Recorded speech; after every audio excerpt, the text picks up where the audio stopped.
Olá, tudo bem com você? Como é que estão as coisas aí? Espero que esteja tudo em ordem. Eu sou o André Godoy, esse aqui é o canal Dinheiro. Hoje é domingo, bom domingo aí pra você, dia 31 de maio de 2026. Bom, sabe que ter um canal no YouTube é uma caixinha de surpresas, né? A gente é pego assim, meio desprevenido com algumas coisas que a gente faz. Dias atrás eu fiz aqui um vídeo comentando a questão de economia não ser ciência, não se pode tratar a economia como ciência, não é ciência. Você até pode tratá-la como ciência, da mesma forma que você pode tratar uma prostituta como uma dama, mas não é ciência, né? A maneira como você vai tratá-la é com você, mas ela é o que ela é. E eu disse aqui o seguinte, que o fato de economia não ser ciência, assim como o direito não é ciência, a psicologia não é ciência e etc, etc, história não é ciência, eu fiz um vídeo falando o seguinte, olha, isso não é demérito. O fato de um campo do conhecimento humano não ser ciência não é demérito de modo algum. Né? Só que eu recebi uma reação assim um pouco até violenta de pessoas que eu não sei se são inscritos ou não, se só passaram por aqui, enfim. Com aquele velho jargão, né? Ah, você... O cara entendeu tudo errado. Ele entendeu que eu estava falando que ciência é... Porque, antes de continuar, eu fiz num dos vídeos, eu fiz a seguinte afirmação. A ciência, ela se destina a estudar coisas que são simples. Fenômenos muito simples, muito facinhos. Tá? De você reproduzir, de você verificar, etc, etc. Não dá para você estudar uma coisa como economia, por exemplo, usando ciência. Né? Não tem a menor condição. Eu até brinquei, eu falei a mesma coisa que você fazer uma cirurgia no cérebro de um paciente usando um aparelho de barbear sem lâmina. É claro que não vai dar certo, né? Então, quando você tem questões mais complexas, questões que envolvem o ser humano e tal, você não pode cair nessa besteira de usar método científico. E muita gente interpretou isso como, o André é contra a ciência, né? Eu acho interessante esse pessoal. Aí vieram aquelas mensagens assim, você deve ser um terraplanista, você bebe detergente, você isso, você... né?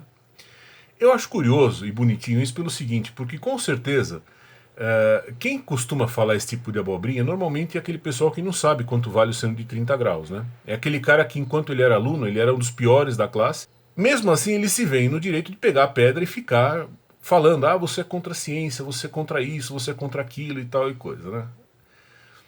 Então eu decidi fazer este vídeo, ainda voltando a esse assunto, não tanto para falar com essas pessoas, porque como eu disse, essas pessoas não têm nem condição de entender o que eu estou dizendo, então eu estou fazendo esse vídeo mais para aprofundar o tema e atender ao pedido de pessoas que mandaram mensagens muito bacanas, falando assim, olha André, discorra mais sobre esse assunto, né? Várias pessoas me pediram para falar sobre a questão de matemática, não ser ciência e tal, né? Então, em homenagem a essas pessoas, eu quero fazer este vídeo discutindo alguns aspectos e discutindo também, antes disso, o porquê de existir essa tara, né, com ciência. Por que as pessoas têm essa tara? Eu quero começar a partir desse ponto. Tá? De onde vem isso? Por que todo mundo faz questão de que a sua área de estudo seja ciência, seja chamada de ciência? Todo mundo quer ser cientista, né? Isso provavelmente, aliás, provavelmente não, isso certamente é fruto de uma doença que atingiu a humanidade, chamada de cientificismo. O que é o cientificismo? O cientificismo em curtas palavras, tá? É, um, é uma doença mental que surgiu na Revolução Francesa. A Revolução Francesa ela partiu do princípio de que se ela enforcasse os padres e os reis, o mundo seria um lugar melhor, né? Só que eles não contavam que existia gente tipo o Lula, né? Por exemplo, e outros tantos. Então, por exemplo, você sabe que quando houve a revolução e tal, um dos caras que vieram a se tornar figuras muito importantes dentro da revolução e dentro do governo revolucionário foi um sujeito chamado Marat. Né? Marat, se você não sabe quem foi, tratava-se de um ele era tipo um nóia da época, né? Ele passou boa parte da vida dele nos esgotos de Paris, ele morava nos esgotos de Paris. Tanto é que ele adquiriu lá uma doença de pele terrível, não me lembro agora o nome, que praticamente obrigava o Marat a passar o dia dentro de uma banheira, né? Existe até um quadro, não me lembro agora se foi um quadro do Davi, enfim, que retrata, chama-se A Morte de Marat. Marat dentro da banheira, ele foi assassinado, né? Como todo bom revolucionário, eles matam todo mundo até que eles começam a se matar, né? Ele foi assassinado dentro da própria banheira. E por que eu estou te falando isso? Para você ter uma ideia do nível de gente que veio a substituir os padres e os reis, né? Quer dizer, eles acharam que os padres e os reis não eram boa coisa, eles pegaram e botaram no lugar dos padres e dos reis gente que passou a vida morando no esgoto de Paris, né? E outros tantos, tipo Robespierre, etc. Então, essa gente, depois que tomou o poder, eles deram vazão à seguinte ideia: tudo que vinha da fé era lixo, tudo que vinha da filosofia era lixo, tudo que vinha das artes era lixo, e o que valia era o que vinha da ciência, né? O nome dado a essa doença mental é cientificismo. É quando você acha que só a ciência é capaz de dar as respostas. E se a ciência não der a resposta, é porque não há resposta, né? Então, se a ciência não identificou até hoje determinada coisa, é porque essa coisa não existe. Eles afirmam isso categoricamente, né? Eles não se satisfazem em dizer, olha, até hoje a ciência não identificou tal coisa. Eles não fazem isso. Eles preferem falar, aliás, eles fazem questão de falar assim, não, a ciência, se a ciência não constatou a existência, é porque não existe. Ponto, né? Isso colou de uma maneira desgraçada no intelecto, no imaginário do Ocidente, né? A Revolução Francesa, ela exaltou a ciência, e também aqui é bem questionável o que eles entendiam por ciência, né? Mas enfim, naquele primeiro momento eles estavam pensando mais em ciência natural, tá? Basicamente química e física, né? E o que não pudesse ser respondido pela ciência, como eu te disse, eram coisas que sequer existiam, sequer tinham o direito de ter a sua existência considerada. O problema com esse ponto de vista é que, veja, além disso ser muito burro, porque eu já comentei aqui com você, a ciência ela só é capaz de explicar aspectos de fenômenos muito simples, né? A ciência não é capaz de explicar nem mesmo os fenômenos simples na sua totalidade. Ela não pode ter essa pretensão, ela não tem essa pretensão. Ela só consegue explicar aquela parte que os nossos sentidos captam, né, a respeito dos fenômenos naturais. E mesmo assim, esses fenômenos precisam ser muito óbvios, muito prosaicos, de tal forma que a gente possa repeti-los infinitamente, tantas vezes quantas forem necessárias, até o nosso cérebro de minhoca conseguir entender o que está se passando ali. Bom, o problema disso é que o cientificismo, quando ele entrou na sociedade ocidental, ele meio que desqualificou todas as outras formas de obtenção de conhecimento ou de obtenção da verdade, né? Ou seja, se você não chegava a uma solução por vias da ciência, então a sua verdade ela era desqualificada, ela não merecia nem sequer ser considerada e ponto final. Isso virou uma doença, né? Ao ponto de que se alguma coisa não tiver o referendo da tal ciência, essa coisa ela é lixo, né? E claro que isso provocou em muitas pessoas um sentimento de desespero. Por quê? Porque vamos supor que você é um filósofo, tá? Veja, para quem foi picado pelo mosquito do cientificismo, todas as conclusões às quais você possa chegar fazendo uso da filosofia são besteira, são lixo, né? Mesmo se você, mesmo considerando o seguinte, que ciência só faz sentido se houver empiria, se houver um laboratório, né? Se houver um fenômeno físico ali, uma coisa concreta na tua frente, sólida, se manifestando, né? Então veja, pela própria definição de ciência, você nem poderia exigir de um filósofo uma demonstração, entre aspas, científica das conclusões dele. Mas não importa, né? O pessoal do cientificismo chegou e falou para o filósofo: oh, você tem uma experiência aí comprovando isso que você falou? Não, não tenho. Então isso daí é besteira. E tudo que você faz é lixo e ponto final, né? Então, com o passar do tempo, as pessoas, em vez de elas tentarem reagir da maneira correta a esse ataque do cientificismo, que desqualifica tudo o que não vem do laboratório, mesmo as coisas que não têm como vir do laboratório são desqualificadas, né, pelo cientificismo, em vez do pessoal das outras áreas de saber humano, desse pessoal saber reagir à altura a essa atitude burra, né, do cientificismo, o pessoal começou a querer abanar o rabo. Então começou aquela história assim: ah, não, olha, veja bem, o que eu estudo também é ciência, tá?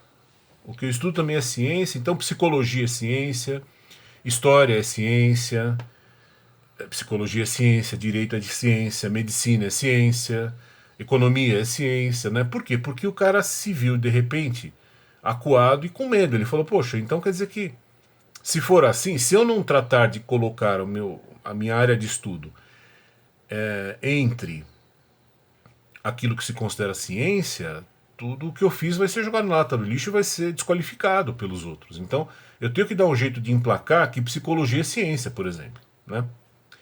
E por aí foi. A ideia, basicamente, mesmo que não tenha sido consciente, é a seguinte: quando você fala que algo é ciência, você confere a essa coisa ou a essa conclusão um ar de irretocabilidade, né? Não, é inapelável. Só que na ciência de verdade, tudo bem, algumas coisas até são inapeláveis, né? Então, você dizer que uma carga positiva atrai uma carga negativa é um fato, não tem o que fazer contra isso, né? Só que, de novo, na ciência você tem verdades inapeláveis, verdades definitivas, mas mesmo assim nem sempre, tá? Porque tem muita coisa da ciência, mesmo da ciência dura como a física, que de tempos em tempos tem que ser revisto, né? De tempos em tempos tem que reescrever tudo.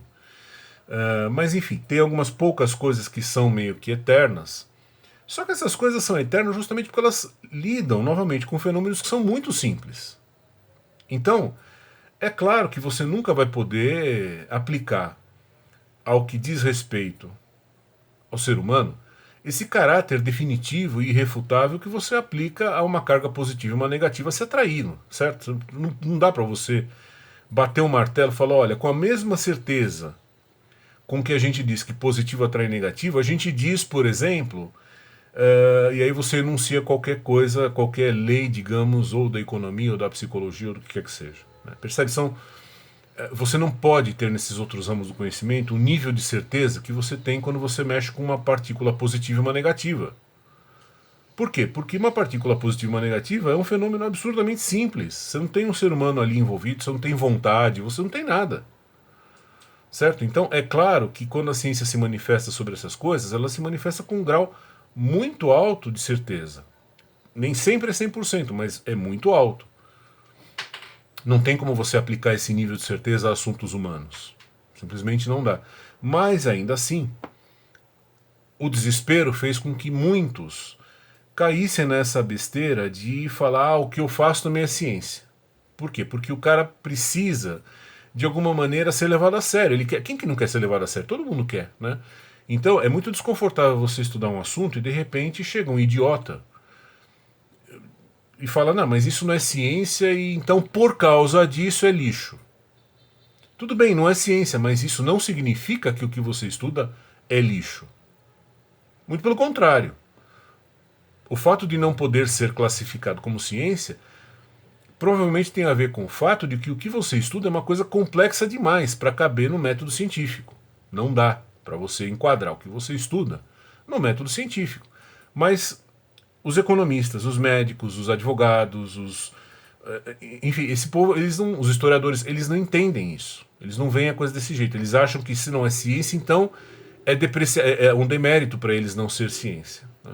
E aí cai nessa pataquada de querer aplicar um método científico e querer criar uma roupagem que é a couraça da ciência dura em coisas que não tem o menor cabimento. Não dá para você aplicar o método da física na história. Percebe? Por quê? Porque o que aconteceu, aconteceu uma vez, nunca mais vai acontecer. Nunca mais as condições em que um determinado evento ocorreu, nunca mais essas condições vão se repetir. Já foi. É diferente da queda da maçã lá do Newton, né? Desde a pré-história o homem vê maçã caindo, vê pedra caindo, quer dizer, é um fenômeno que se repete ad nauseam, como dizem, né? Então, não tem segredo, não tem sofisticação naquilo.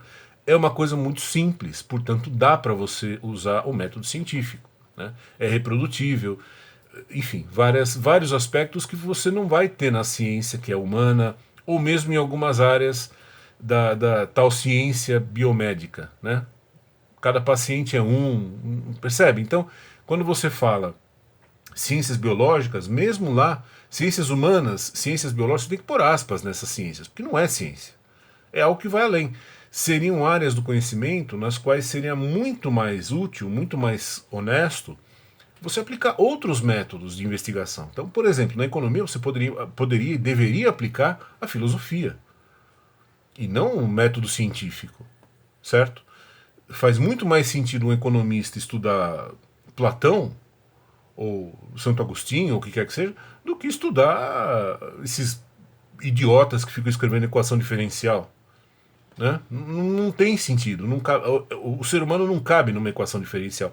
Só acredita nisso esse pessoal que chupa o saco da ciência, que, como eu falei, provavelmente na época de escola deles, eles eram os piores alunos da turma e agora, depois de adultos, ficam querendo botar a banca em cima dos outros, certo? Mas uma pessoa que saiba o que é ciência entende que não tem cabimento você querer estudar a quebra da Bolsa de Nova York.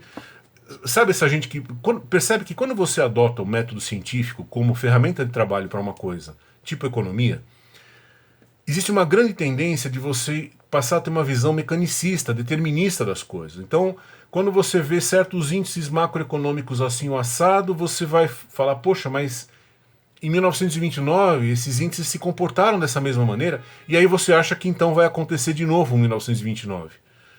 Repara, isso está errado por quê? Porque, de novo, você não está lidando com uma coisa inorgânica, você está lidando com seres humanos. Nós não estamos em 1929, é tudo diferente. Então, quem para pensar em aplicar esse mesmo método, né, esse jeito determinístico de trabalhar, que é típico, por exemplo, da física, o cara está condenado a falar besteira e ele perde, ao mesmo tempo, a oportunidade de investigar coisas de uma maneira muito mais rica, muito mais bonita. Como eu falei, usando, por exemplo, a filosofia, as ferramentas que a filosofia oferece, né? Eu comentei com você, nem mesmo a matemática, até eu não me lembro quem foi, mas teve um inscrito aqui do canal que falou, poxa André, comente essa história de que matemática não é ciência. E não é. Olha, eu vou te falar uma coisa. Um dos amores da minha vida é a matemática. Não é a física, é a matemática. Embora eu tenha feito física. Agora, vamos ser honestos, matemática não é ciência.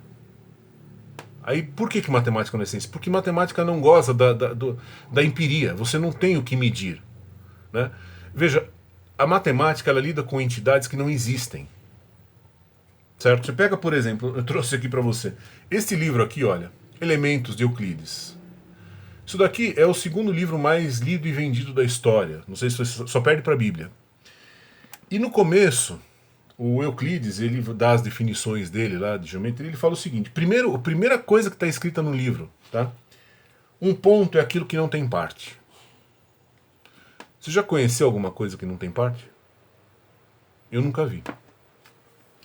Tudo isso que está escrito neste livro é baseado em coisas que não existem. Triângulos não existem, ponto não existe, reta não existe, número não existe. Nada disso existe.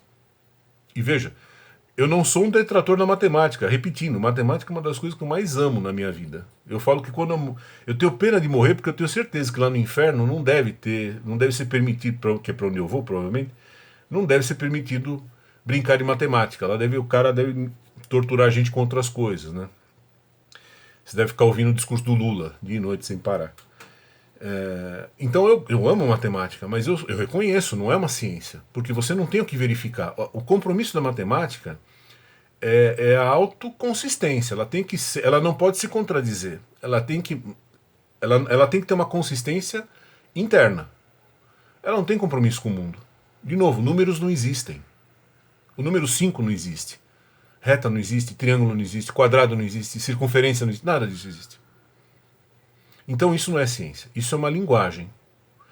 Como diria o Bertrand Russell, né, que foi um dos caras. Eu acho que o Russell ele tem um conjunto das melhores frases a respeito do que é matemática.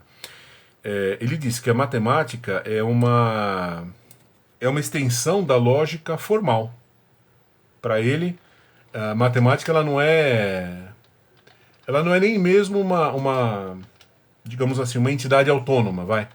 Ela é uma consequência da lógica formal, meio que uma aplicação, vai, né? Então, isso falta à matemática a observação do mundo exterior. Ela não tem um mundo exterior para observar, o propósito dela não é esse. Então, só por não ter empiria, só aí já de cara ela não é ciência. Existem algumas áreas do saber humano em que você poderia até pensar em empiria. Por exemplo, o direito, a história, a economia. Só que essas áreas, por sua vez, elas não podem ser classificadas como ciência. Por quê? Porque lhes falta a condição de reprodutibilidade. Né? De novo, 1929 aconteceu uma vez e não vai acontecer nunca mais. Não tem muito o que você tirar de conclusões do evento 1929 que sirvam para todo o resto da humanidade. Né? Não tem.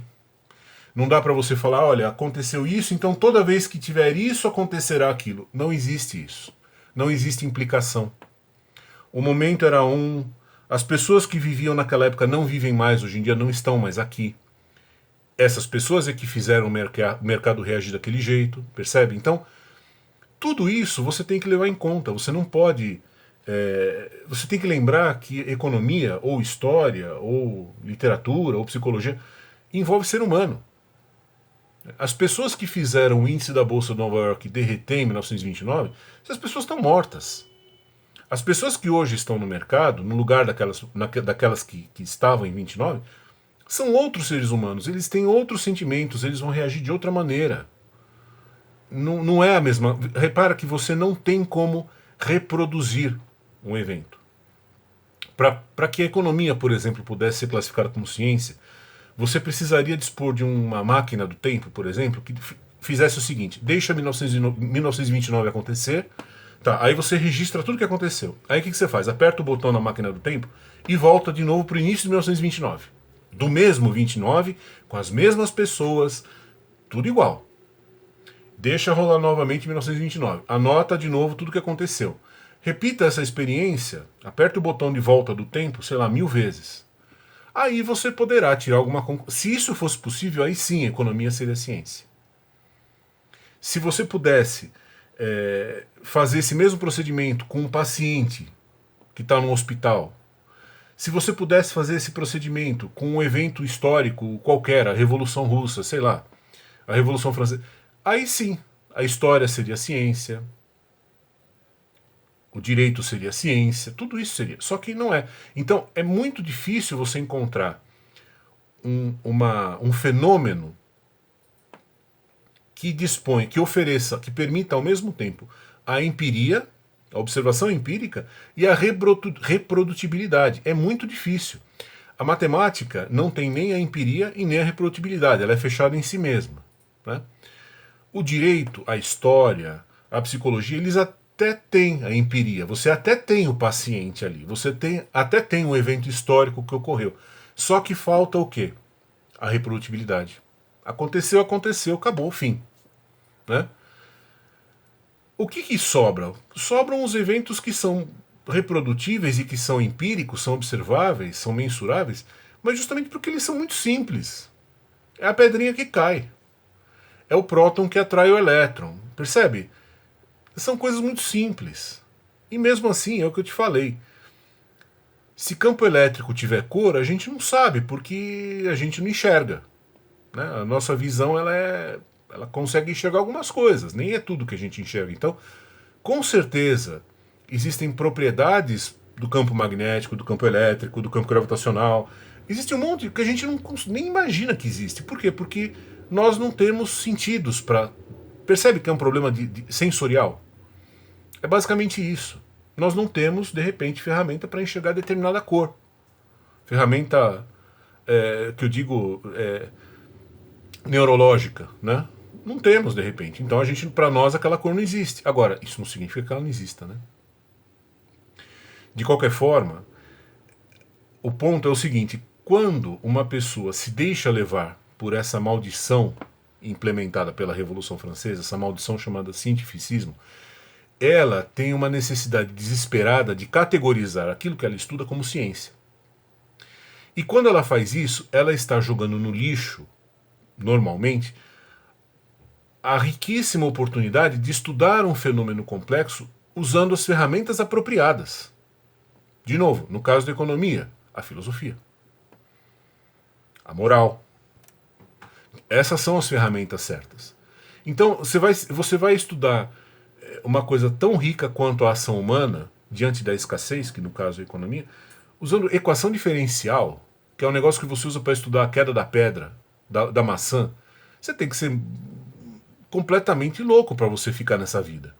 Você não pode ficar nessa vida, você tem que melhorar, você tem que... Essa história de equação diferencial é para quem estuda a queda da maçã, porra.